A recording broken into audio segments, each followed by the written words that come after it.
సిద్దిపేట జిల్లా నారాయణరావుపేటలో విషాదం చోటు చేసుకుంది. భర్త మృతిని తట్టుకోలేక భార్య బలవన్మరణానికి పాల్పడింది. అనారోగ్యంతో భర్త పురుగుల మందు తాగి భార్య ఒకటేసారి మృతి చెందారు. తల్లిదండ్రుల మృతితో పిల్లలు అనాథలైపోయారు. కన్నీళ్లు తెప్పిస్తున్న చిన్న కుమారుడి మాటలు.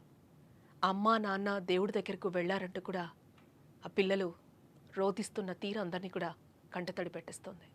భర్త మృతిని తట్టుకోలేని భార్య కొద్ది గంటల్లోనే ఆత్మహత్యకు పాల్పడింది. పిల్లలిద్దరూ ఇప్పుడు అనాథలైపోయారు. ఈ విషాద ఘటన సిద్దిపేట జిల్లా నారాయణరావుపేట మండలం జక్కాపూర్లో చోటు చేసుకుంది. జక్కాపూర్ గ్రామానికి చెందిన కె మహేందర్కు చిన్నకోడూరు మండలం సికిన్లాపూర్ గ్రామానికి చెందిన కావ్యతో 16 ఏళ్ల క్రితం వివాహమైంది. వీరికి 2 కుమారులున్నారు. వీరిది వ్యవసాయ కుటుంబం కూడా. మహేందర్కు 4 రోజుల క్రితం మెదడుకు సంబంధించిన అనారోగ్యం తలెత్తింది. మెరుగైన వైద్యానికి కరీంనగర్లోని ఓ ప్రైవేట్ ఆసుపత్రికి కుటుంబ సభ్యులు తరలించారు. అక్కడ చికిత్స పొందుతూ గురువారం సాయంత్రం ఆయన మృతి చెందాడు. మృతదేహాన్ని స్వగ్రామానికి తీసుకొచ్చారు. భార్య కావ్య వెంటనే ఇంట్లోకి వెళ్లి గడ్డి మందు తాగింది. గమనించిన కుటుంబ సభ్యులు 108 వాహనానికి సమాచారం అందించారు. సిద్దిపేట ప్రభుత్వ ఆసుపత్రి వైద్యులు పరీక్షించి సికింద్రాబాద్ గాంధీ ఆసుపత్రికి తరలించారని సూచించారు. కుటుంబీకులు స్థానికంగా ఓ ప్రైవేట్ ఆసుపత్రికి తీసుకెళ్లారు. అక్కడ ఇంటికి తీసుకెళ్లాలని చెప్పడంతో మళ్లీ సిద్దిపేట ప్రభుత్వ ఆసుపత్రికి కావ్యం తీసుకెళ్లారు. పరీక్షించిన వైద్యులు మృతి చెందినట్లుగా చెప్పారు. తల్లి బాలవ్వ ఇచ్చిన ఫిర్యాదు మేరకు కేసు నమోదు చేశారు పోలీసులు. గంటల వ్యవధిలోనే అమ్మా నాన్నలు చనిపోవడంతో 9వ తరగతి చదివే ప్రణయ్, నర్సరీ చదివే చిన్న కుమారుడు బిక్కుబిక్కుమంటూ ఆవేదనలో మునిగిపోయారు. 2 పిల్లలకు నానమ్మ తాతయ్యలే దిక్కయ్యారు. అయితే చిన్న కుమారుడి మాటలు కన్నీళ్లు తెప్పిస్తున్నా. మీ అమ్మా నాన్న ఎక్కడా అంటే దేవుడి దగ్గరకు వెళ్లారంటూ కూడా ఆ చిన్నారి చెప్తున్న మాటలకు కన్నీలాగడం లేదు.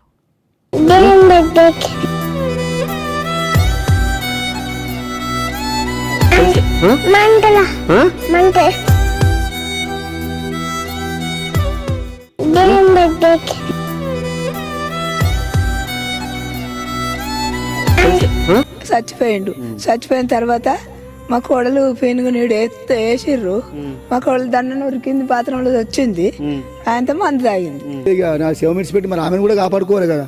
ఈ పొలగన్న ఎన్ని ఇడిచిపెట్టినా సరే, మరి చచ్చిపోయినాక ఇప్పుడు 2 శవాలు ఒక్కసారి ఎట్లా ఒక్క శవం చేయరు. అది ఈ శవమా ఆ శవమా ఎట్లా ఒక 2 పనులు అవుతాయి అని ఆ శవం తీసుకొని వచ్చి ఇద్దరిని ఒక్కటేసారి 2 కష్టం చేసి చచ్చిపోయిన తర్వాత మా కోడలు పెనుగు నీడు వేసిర్రు. మా కోడలు దండను ఉరికింది, పాత్రలో వచ్చింది, ఆయనతో మందు తాగింది. ఇక నా శవం ఇడిచిపెట్టి మరి ఆమెను కూడా కాపాడుకోవాలి కదా. ఈ పొలగన్న ఎన్ని ఇడిచిపెట్టినా సరే, మరి చచ్చిపోయినాక ఇప్పుడు 2 శవాలు ఒక్కసారి ఎట్లా ఒక్క శవం చేయరు. అది ఈ శవమా ఆ శవమా ఎట్లా ఒక 2 పనులు అవుతాయి అని ఆ శవం తీసుకొని వచ్చి ఇద్దరిని ఒక్కటేసారి 2 కష్టం చేసి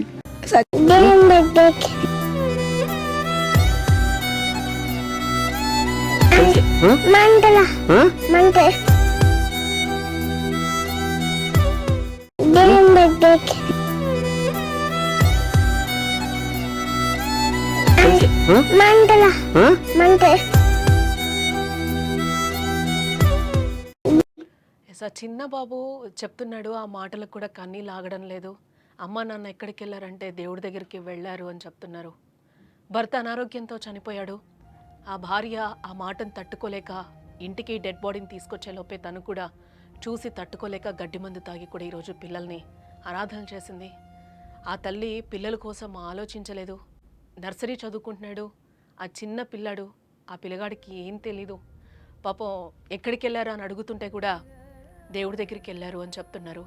ఆ తల్లి ఒక్క క్షణము ఆలోచించాల్సిందేమో పిల్లలు ఏమైపోతారు అని చెప్పి. మృతుడి మహేందర్ తల్లిదండ్రులు కూడా చాలా ఏజుడుగా కూడా కనిపిస్తున్నారు. ఇప్పుడు నానమ్మ తాతయ్యలే ఆ పిల్లలకి దిక్కయ్యారు. ఆ పెద్ద పిల్లాడికి కూడా ఏం అర్థం కాని సిచ్యువేషన్ అక్కడ నెలకొందని చెప్పుకోవచ్చు. ఇద్దరు ఈరోజు అనాథలుగా మారిన పరిస్థితి అయితే కనిపిస్తుంది. ఆ తల్లి ఆలోచించాల్సిందేమో ఒక క్షణం పిల్లల గురించి, నా పిల్లల్ని ఎవరు చూస్తారు అని చెప్పి. భర్త లేని ఆ వార్తని జీర్ణించుకోలేక ఆ తల్లి కూడా ఈరోజు మృతి చెందిన ఘటన సిద్దిపేట జిల్లా వాసులందరినీ కూడా బాధకు గురి చేసిందని చెప్పుకోవచ్చు.